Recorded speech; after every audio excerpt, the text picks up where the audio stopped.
Catherine Hoffman, and thanks for joining us for this month's edition of Kansas City Experience.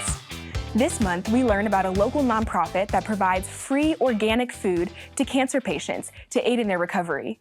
With organic food, we strive to give them highly nutritious food that doesn't have the pesticides and herbicides that conventional foods have, because the body itself is already fighting off that chemo, and we don't want to add even more chemicals. And with that nutrients, it's going to help them heal faster, hopefully. That's the goal. We meet the filmmaker from Overland Park who's creating quite the buzz with the new thriller Spiral after being handpicked by Chris Rock to direct the film. Whoever did this has another motive, something personal. When was the last time you saw your father? Okay, so this was all Chris Rock's idea. I researched this, that he wanted to do this and he came to you. What was the deal with that and working with Chris Rock?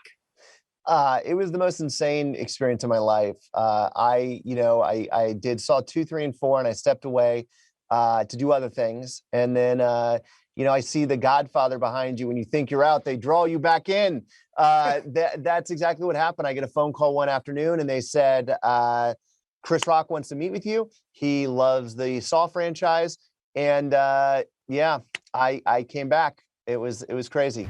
And the Australian band Middle Kids checks in from Sydney and performs the track Are You For Me. We just heard Are You For Me, which is a song that we have played a lot on the bridge. That actually started in a way, at least partially inspired by a sign that you saw on the school wall. Oh, yeah, university. I was like walking down the halls and there was this sign. There was like heaps of them.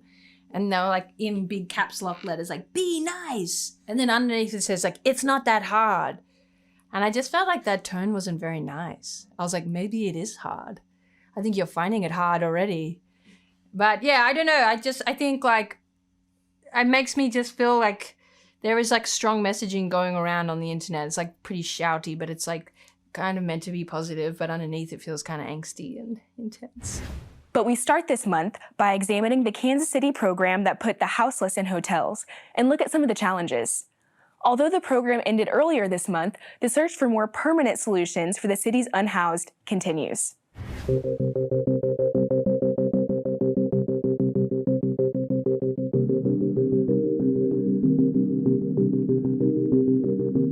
And you're sitting there doing this massive press conference, the protest visually behind you, and you're making this whole speech about how things are going to be done a certain way, and you're going to grant access for 90 days in a hotel. They move the union that night, and then they move Camp 6 the next day, and then the third day, a pin drops. There's nothing.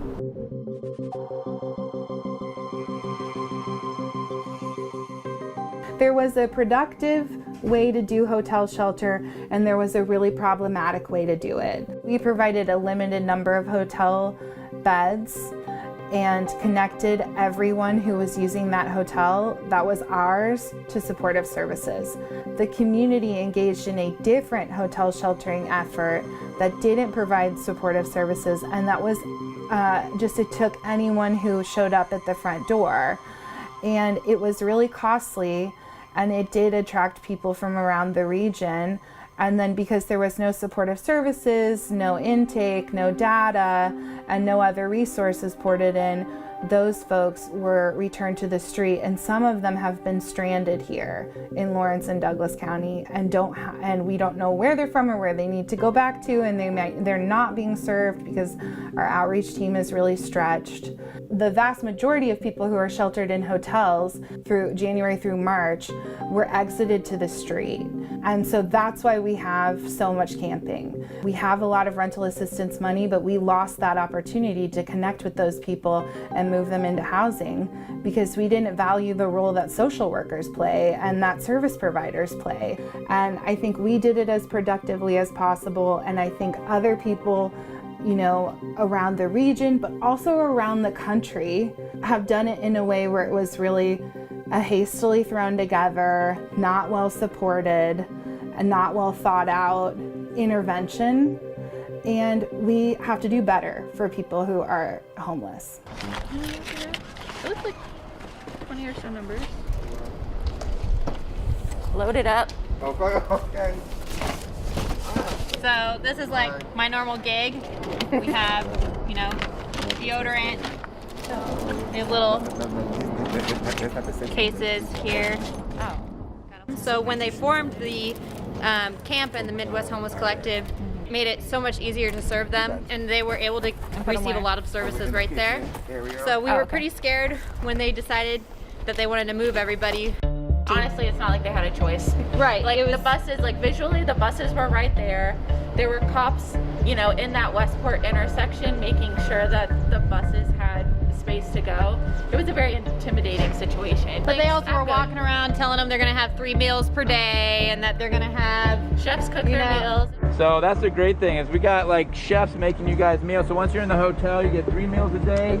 We'll get doctors, you need prescriptions, you need COVID vaccines, whatever you need, we're on it. So they were excited and totally didn't have a whole lot of qualms about getting onto the bus to wherever they were going. Obviously, it didn't happen that way, and it was the following day that our group got a phone call asking if we could provide breakfast, and then breakfast turned into lunch, which turned into dinner, which turned into the whole weekend, which turned into till Tuesday. Tuesday we realized the cavalry's not coming, no one's actually providing meals, and we're the only ones doing it. You drop it on individual organizations or volunteers that have a heart and compassion for the people. We're on the ground like probably from 7 in the morning or 8 in the morning, probably till like 9 at night.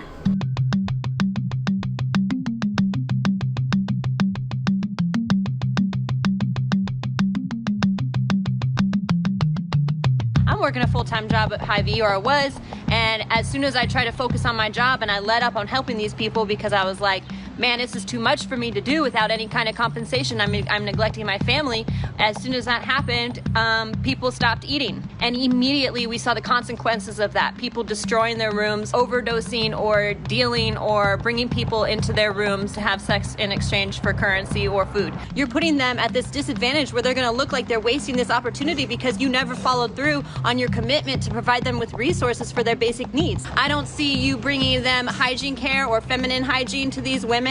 I don't see you connecting any of these people to Swope Health or Care Beyond the Boulevard or passing out flyers. I don't see you doing any of that. I see my friends doing it. I see us picking up your pieces. The only reason you put them in these hotels in the first place was to get them off their front lawn. So if they waste this opportunity and they're back on your front lawn, what are you gonna do then? Are you gonna help them, or are you gonna say, oh, well, they wasted this opportunity? You wasted this opportunity, City of Kansas City, by not following through on your commitments. And us, the organizers, the community, we are really angry at this point, because if we stop what we're doing, we are not the ones who pay the price. The people who you made promises to are the ones who pay the price.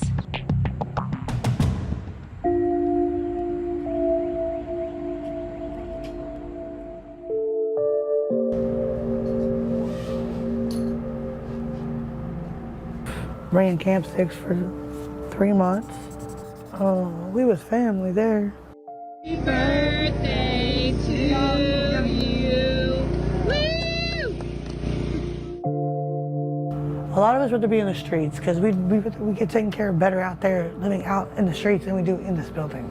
Because when we're all together, we work as a team. We get everything together.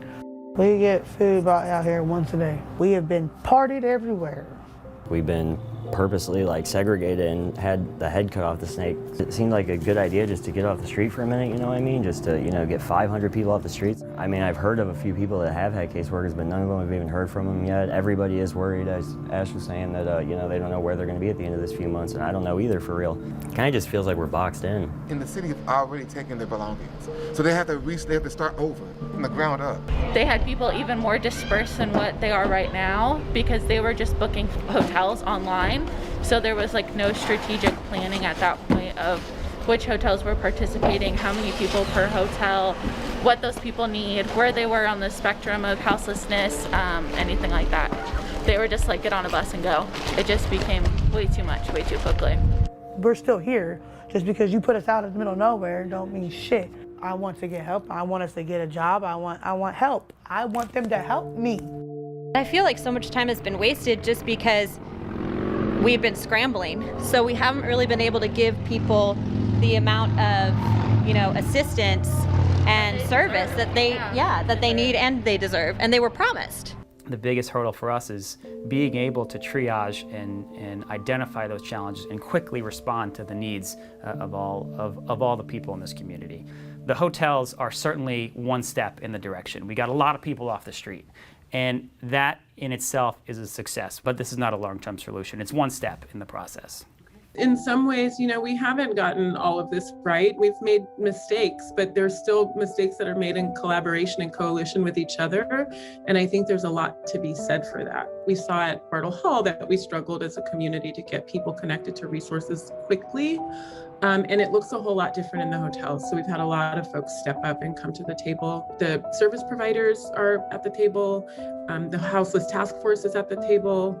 It's just been a really good collaborative effort, I think. And for me, I feel really encouraged. And it didn't feel that way before. Volunteers are going to show up when they care, and they're always going to feel like they're being exploited for their time and their resources. Like recently, we've been backed up financially for this work. It took like 5 or so weeks to get that support, but we finally got it this week. What project does not have bumps in the road? What project doesn't have cracks in the road? We're filling them. And as we move along, as we fill them, guess what? We're going to have a smooth system. So now we're finally getting through the process of getting case managers in and filtering through and really seeing like who is very close to not staying in this hotel because they actually already have a voucher and they need help putting a deposit down or help getting extra money to put aside or like situations like that. Some people are very close to that possible resource, which is awesome. And I commend Kansas City. I commend the mayor. I commend Brian Platt for stepping up to the plate, for listening. But they could pay for a meal too. That'd be nice. Yeah. Say that part. Where are they going to go when it ends? And so that going into the hotel program, that you have a finite amount of resources. And so you have to be willing to make an investment also in the solution for people. The question for local governments and for funders is, are you willing to put the same kind of investment into housing people as you are into providing them with a temporary shelter solution? When we run out of money for this program, we need to have a plan for everyone who's staying here, and that plan can't be returning them to the streets or to their car.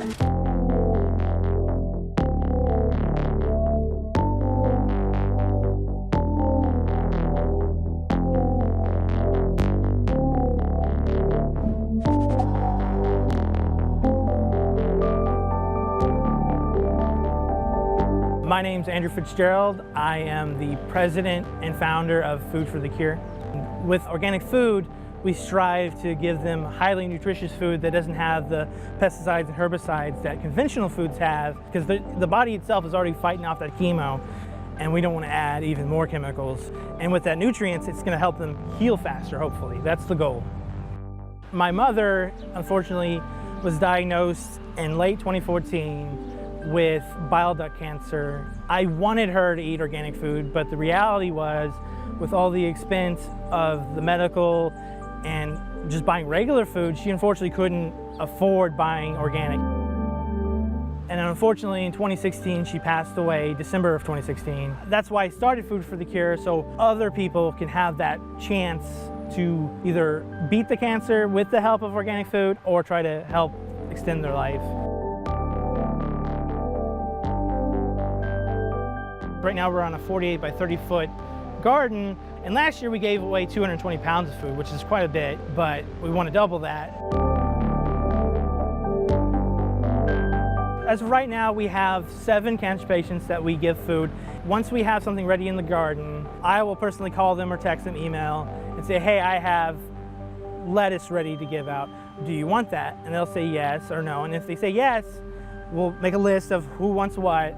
We'll pick it fresh from the garden, and then me and my wife will go deliver it. And what I like to do, especially with like the lettuce, I keep the roots on it so they could put it in water and it lasts longer. With us being so small, it's all word of mouth, and we like to get cancer patients that way.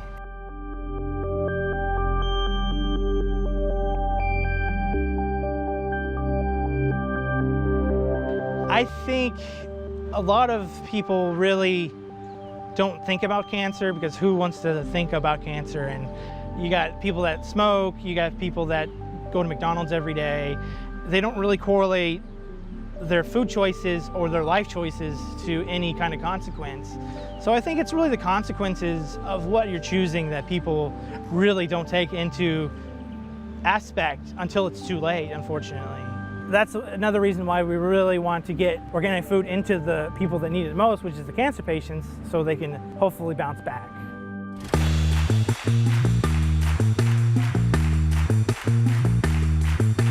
Hello, I'm John McGrath. I'm a producer for Flatland at Kansas City PBS, and today Art House takes a look at Spiral, the new thriller starring Chris Rock that, guess what, is directed by Kansas City's own Darren Lynn Bousman. Art House talked to Bousman about the film and what it was like to grow up in Kansas City. Whoever did this has another motive, something personal. When was the last time you saw your father? Okay, so this was all Chris Rock's idea. I researched this, that he wanted to do this and he came to you. What was the deal with that and working with Chris Rock? It was the most insane experience of my life. I did Saw 2, 3, and 4, and I stepped away to do other things. And then, I see The Godfather behind you. When you think you're out, they draw you back in. That's exactly what happened. I get a phone call one afternoon, and they said, Chris Rock wants to meet with you. He loves the Saw franchise. And I came back. It was crazy. Talk about, this is going away, but you grew up in Overland Park, a suburb of Kansas City. Yeah. Went to Shawnee Mission North. So growing up in Kansas City, what was that like? And growing up, how did that influence you as a filmmaker here today? I think in Kansas City, I got really involved into acting. I was huge in the theater. I went to Shawnee Mission North. I was very big in the theater department there. And I realized I was doing a show in high school where I was an actor. And I looked at it and I was like, you know what? I loved the feeling, but it wasn't that I was in acting that I loved the feeling. I loved the idea that I could create a world, that I was watching the director create this world. She placed lights, she placed the actors, she placed the set design. And I said, that's what I want to do. I want to do that. I want to create worlds. And I think here I am now, 30 years later, and I'm creating worlds. And then to me, there's no better feeling than that. And it's crazy, when you first got out there, you had this script that was so Saw-like. People were telling you, wait, this is way too violent. And then, I don't know, somehow that got connected to you directing the first Saw movie. Tell people about that, how you had this kind of spec script and how that turned into you directing Saw 2. So I wrote a script called The Desperate, and The Desperate was about me and my life and how I was desperate to basically be noticed. And I wrote a very vicious, violent script. And I sent it around, and it ended up getting picked up by this company called Twisted Pictures. And Twisted Pictures was going to make The Desperate as its own movie. It was going to be called The Desperate, and I was going to direct it. At that same time, Saw comes out and is a huge success. And they said, we need to make a sequel right away. And then they asked me, can you take your script and adapt it and turn it into Saw 2? And so I literally was shown the Saw movie, and I had about a month to take my script, The Desperate, and make it into Saw 2. Next thing I know, I'm on a plane, I'm going to Toronto, and I'm making Saw 2. That is a great story. I moved out to LA. I was out there for a couple years, lived in Los Feliz. So that's a tough town. And that is just a great break. When you hear those kind of stories, getting that lucky break was awesome, Darren. We're so proud of you here back in Kansas City. Okay, so this is not Saw 9, Darren. No. This is kind of a different thing. You did some homages to the Saw movie, but tell people how this is. In fact, Chris Rock told you his two favorite movies were 48 Hours and Seven, and you wanted to kind of combine those. So tell people how this is kind of a procedural cop film and not so much just a Saw movie. Yeah, well, you said it better than I could. It is not Saw 9. It exists in the Saw universe. It is the 9th installment of the Saw universe.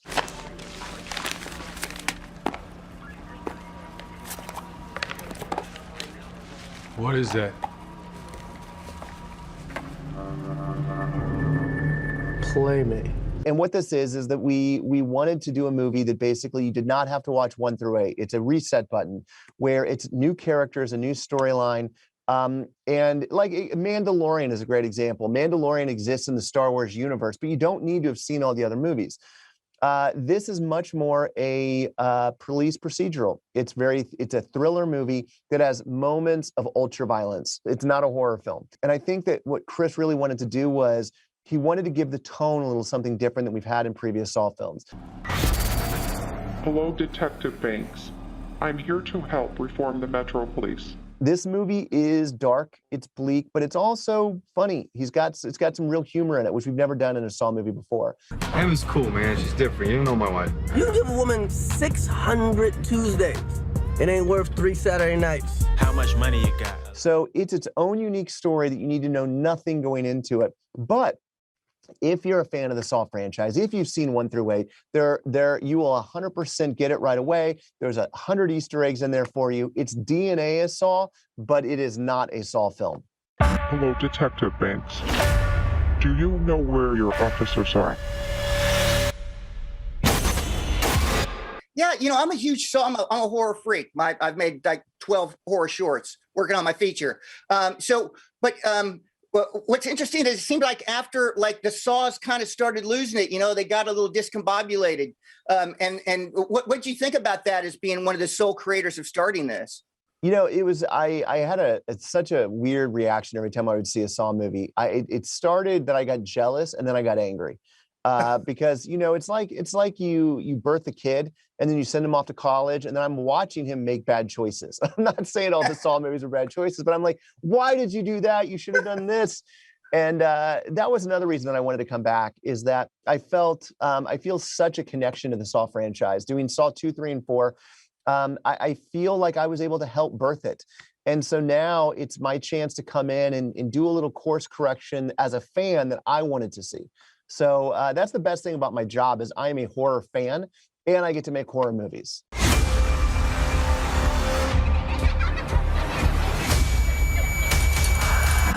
Art House is a process movie. We talk to filmmakers about the processes of filmmaking, not just right. So what's your process of filmmaking? So do you storyboard? Do you work with the script a lot? As a director, what's your kind of process of directing? So it changes on every movie. Sometimes I write the movies, sometimes I don't. Like this one I did not write. So we will take any scene that has action in it, any scene that has violence in it, and we will storyboard those 100%. If you were to look at my storyboards on the finale of this movie, they are almost shot by shot accurate to what we actually filmed. I shot list everything. And you know what I actually do, which I've started doing, which I really like, is I make a program that I send to the AD and all the crew members. And it's got the script pages that are annotated with my notes within my shot list and the storyboard. So you can actually click on the script and it brings up my shot list and the storyboards for it. Because again, advice to filmmakers, movies are not made on set. They're made in pre-production. You go to, and you mentioned Hitchcock. There's a great Hitchcock story about that Hitchcock would sit some days in his chair and get drunk and he would pass out. But they knew his shot so well because he had everything meticulously done that all they had to do was pick it up and say, here we go. And I don't get drunk on set, but I do have everything shot listed out and storyboarded out because you're just there on set to execute your plan that you've made in prep. Yeah, you make a movie 3 times, right? You write it, you shoot it, and edit it. Edit it, exactly. Darren, thank you so much for talking to us here in Kansas City. We love you back here and wish you so much luck. Thanks for talking to me. Thank you. I really appreciate it.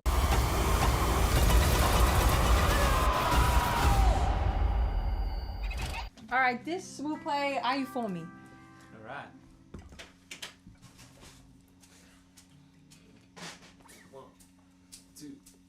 One, two.